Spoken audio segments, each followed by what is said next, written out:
કાકા કહેતા હતા કે હોનારતમાં એટલું પાણી હતું હજી. Hello friend, good morning. બધાને હર મહાદેવ. બધાને જય મુરલીધર. આજનો વેધર તો મસ્ત થઈ ગયું. આવેલો હતો તડકો નીકળ્યો છે મસ્તીનો. અને હવે તો શ્રાવણ મહિનો પૂરો થવાની તૈયારીઓ છે. હવે 2-4 દિવસ થયા છે. હવે પાણી રેડવાનું ચાલુ છે. પહેલાં આ બાયું વાળા હોય, પછી અમારા વારો આવશે અમાસને દી. 1 દિવસ આખું પાણી રેડવા. આપણે બ્લોગ મૂકેલો છે ઓલે પોર વાડીમાં પાણીમાં આખા ખેતરોનો નિતાર એમ સારું છે. ગાડીમાં પાણી વાડીએ રહી છે. જોઈએ પરિસ્થિતિ કે નુકસાન હોનારતમાં જેવું થયું ને એવી પરિસ્થિતિ થઈ ગઈ કે આજકાલે બતાવું ક્યાં પરિસ્થિતિ એવી થઈ નહીં. અને પાણીથી છે ને મોલ બહુ ભરી ગયા છે આજકાલે. આ રીતે મઘા નામનું નક્કર હતું, મઘા નામનું. એમાંથી છે ને એ મોલ બહુ ભરી ગયા. વણ તો હાવ પૂરું થઈ ગયું. લોકો કારણ એમ કહેતા હતા. અમારે આ સાઈડ નથી કોઈને વણ બહુ નુકસાન થયું છે. અને અમુક કારણ આ માંડવીઓ એ બરોબર ભરી ગઈ છે. 28 નંબર એટલે જેમ તડકો પડશે એટલે ખબર પડી જાય કે મોલ ભર્યો નહીં. કાશી છે તો ભરી ગઈ છે. અને તો વાડીએ રહી છે હવે નહીં લોગમાં. મિત્રો વાડી આવી ગયા અને તારણ હલાય એવું થઈ ગયું છે. હું હાઈલો જાઉં છું. એટલે આ ચોખ્ખું રાખ્યું છે. હવે ચોખ્ખું જ રાખવાનું છે કારણ કે વાવેતરમાં થઈ ગયું છે મોડું. તુવેર વાવી હોય એડા વાવી હાલે, પણ આપણે એ કાંઈ વાવેતર કરવું નથી. આપણે વાલાખરામાં ઘઉં જ વાવી છે એટલે ઘઉં જ વાવવાના છે. પડું હાવ ચોખ્ખું પડ્યું છે. તો ખોળનું કાઢી નાખ્યા એવું લાગશે. પાછું મારી દેવું. હજી વરસાદ થયો છે તો થોડો બિયાર ઉગશે એટલે આપણને ચોખ્ખું થઈ ગયું છે આ ખેતર આખું. આ રેકોર્ડ થયો અમારે ઝાઝા વરો પહેલાં. કોઈ દી વાવેતર ન થયું ને પહેલો રેકોર્ડ. તો કારણ વાવેતર હોય ને હોય જ. પણ નુકસાની બહુ છે.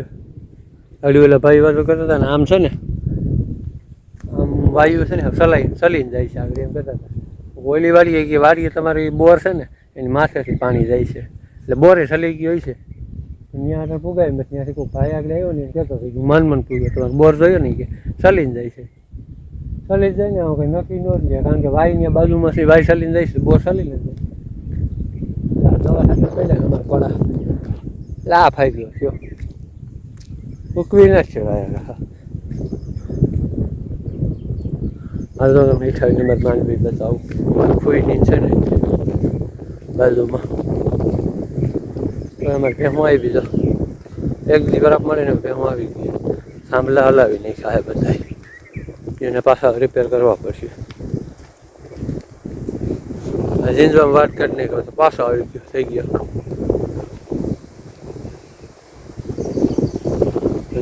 ખારો ફૂલ ભેડો જાય છે. છે ને મોટું વેન થઈ ગયું અહીંયા. આ વેન નહોતું તો સામું છે નહીં એટલે સામું છે ને તરી ધોઈ નાખી છે ખારે.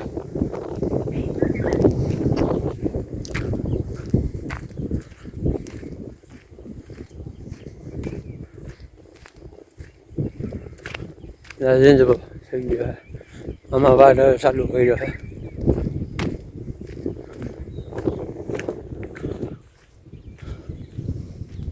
હે ને ઓજેતનો ઠેલ બહુ આવ્યો અમારા આજકાલે. ઓજેતનું ઉબેરનું નદી બે ભેગું પાણી ભેગું થઈ ગયું.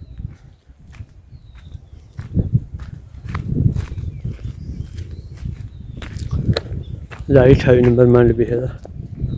આમાં કાંઈ વાંધો નહીં આવ્યો. અમુક માંડવીને પૂરું થઈ ગયું છે, ભરી ગઈ છે. વયસમાં તો આ વાય જેવું છે ને એમાં માંડવી નુકસાન દેખાય છે. કાંઈ છે નહીં. હાવ પારવી છે. દસામલાન વયસમાં દેખાય.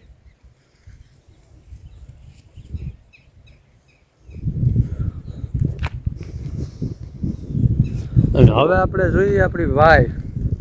એમ કહેતા હતા મારા કાકા કાલે અમે બેઠા હતા ને કે આપણે હજી હોનારતમાં હજી વાયમાં પાણી હતું ને એટલું પાણી છે. અચાનક એટલું પાણી વાયમાં કોઈ દે વાય છે ને કોઈ દી સહેલી નથી. પણ આજકાલ કે બીક છે કે વાય સહેલ છે કારણ કે અમારી વાય છે ને હાસી છે. કોઈ દી એમાં પાણી ખૂટતું જ નથી. એક જ પગથિયું હેઠું છે એ કે ઉનાળા કરતાં હજી તો ભાદરવા મારી વાય છે ને ભાદરવામાં પાણી સડે જોઈ પાછું પાણી કેટલું સડે છે ને તારી બતાવું તમને વાય બન્યા રહ્યો લોગમાં જોઈ પાણી દો વાયમાં તો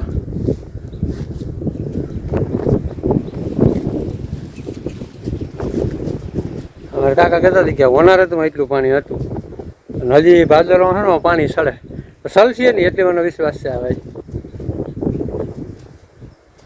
અમારે ને ભાઈઓને અમારે બધા 4 વિચાર હૈયારી છે ભાઈ ઘઉં બધા હૈયારું ચાલો અમારામાં એટલું પાણી છે એમ તો હોનારતમાં એટલું પાણી હતું મારા કાકા એમ કહેતા હતા મેં તમને કીધું વિડીયો કોઈ નહીં આપણું માહિતી જાણી લે કે શું પરિસ્થિતિ છે એટલું પાણી છે વાયમાં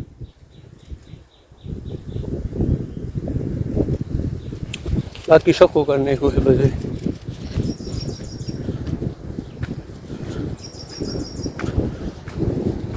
આવો 2-3 દી તડકો રહે ને વાળી જોરદાર આટા મારી શકશું તમારે ભેહું તો આવી ગઈ છે મારા કાકાને હવે બધા ખાર ભાઈ ક્યાંથી કેટલું પાણી જાય છે નહીં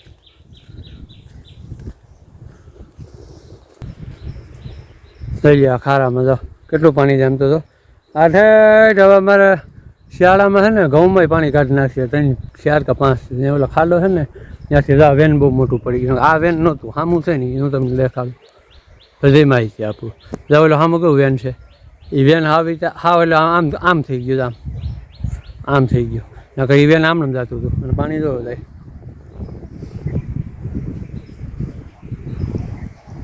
આમથી એટલું પાણી આવે છે આ વેન જોરદાર પડી ગયું હજી તો એમ કે આગાહી છે પાછી વરસાદની લાસ્ટ ખેલો તો છે ને રેડી કરી નાખ્યા છે હાવ ચંબરોડી નાખ્યા છે પગ ધોઈ નાખી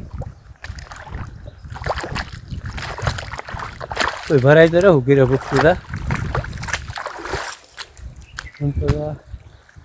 અને પપ્પા છે પણ વાળી આટો મારો પછી ઘીરે આવે પછી કહીએ એકાદું કંઈક સંભળાવે કંઈક લોકગીત છે ભજન છે એટલે બન્યા રહ્યો લોકમાં હાલો બાકી જો અહીંયા કાદવ તો કાપ બહુ આવ્યો છે કાપ અમારે ખાતરની કોઈ જરૂર ન પડે આ કોઈ ખાતર નાખવું જ ન પડે આજકાલ ઓજત હતી ને એનો કાપ બહુ આવ્યો હોય ભર્યું રહ્યું હતું પાણી નકર 2-3 કલાકમાં ઉતરી જાય આજકાલ ઢોર એમ નથી આવ્યા પણ તડકો નીકળી ગયો ને ગાય તો વરફ થઈ જાય ફૂટતા જાય છે તાણે ગાડીમાં તો એમાં ગાડીઓ આકે છે બોલો કઠણ છે ને એટલે વાંધો ન આવે આપણે આવી ગયા ખીર અમારે બપોરે હાલે બપોર ખાય છે ફોરીને ખાય છે અમારે ખાય છે થોડું થયું છે ત્યાર અને બપોરે થાય છે બાજરાનો રોટલો ચાલુ થયો છે બાજરાનો રોટલો મેં વાડીએ કોઈ વાયમાં પાણી આવ્યું છે એટલે કે એટલું કાકો એમ કહેતા કે હોનારતમાં છે ને એટલું પાણી હતું એટલું પાણી છે વાયમાં એટલું પાણી કે ન હોય આપણે હોનારત થયું ને તઈ એટલું પાણી હતું હજી તો ભાદરમાં ચડશે આપણે વાયમાં પાણી બોર તો સલી જ ગયો છે જાણે કહે છે કે તમારે બોર સલી ગયો બોલ ખેલ સલી ગયો ઘાસ ખેલે સલી જ જાય અટાણે માથે પાણી જાય છે હવે મારા પપ્પાને કહીએ કીધું કંઈક સંભળાવે લોકગીત તો તમારું ગમતું હોય ને એ વસ્તુ ભજન બોલો લોકગીત બોલો લગ્ન ગીત બોલો જે ગમતું હોય જે તમને ગમે એ હે વેલું છોટ્યું હવાડીના એવળ હે થોરીડા એ બંધારે ગોળને આંખે બહુ જૂની છે હા 4-5 સહેલી પાણીડા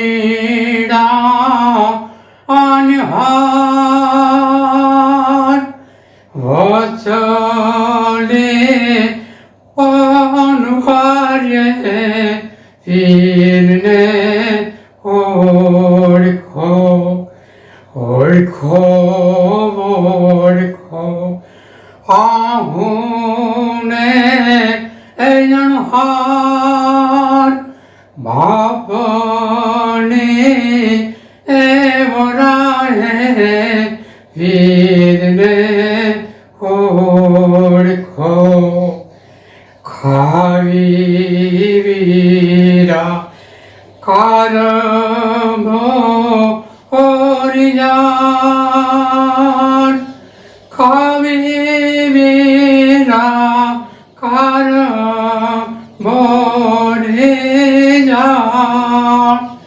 બેનને સંભાળો હીરા લેજે વેલું છોટ્યું ખાય હવાડીના એવડ હે હવદ હોરીડા એ બંધારે હોડને વાંખી હું હતું બાપુ કેવું આ લગન બહુ સુંદર ગીત આ ગીત મેં હજી સાંભળવાની લગાવી સાંભળ્યું જ નથી એમો વળી આ ખંડ્યા ગાવેલા છે એમ ગઢવી મેં કે સાંભળ્યું નથી અને મને બહુ પ્રિય છે એ તો કહું મેં પહેલી ફેર સાંભળ્યું હું તો બધું સાંભળ્યું એમો વળી તો હાર એમ ગઢવી અને છે ને લગ્ન ગીત સાંભળ્યું અને આ દોટાણ આપણે શ્રાવણ મહિનામાં છે ને કાયમ દરરોજ મોબાઈલમાં આપણે પણ સુવિધા છે રામાયણ આખી જો કૃષ્ણ લીલા પૂરી કરી રામાયણ જોઈ શ્રાવણ મહિના કારણ કે મોબાઈલમાં સુવિધા છે પણ રામાયણજી જોવાનું રામાનંદ સાગરની જે લખેલી જૂની રામાયણ છે ને અરુણ ગોવિંદની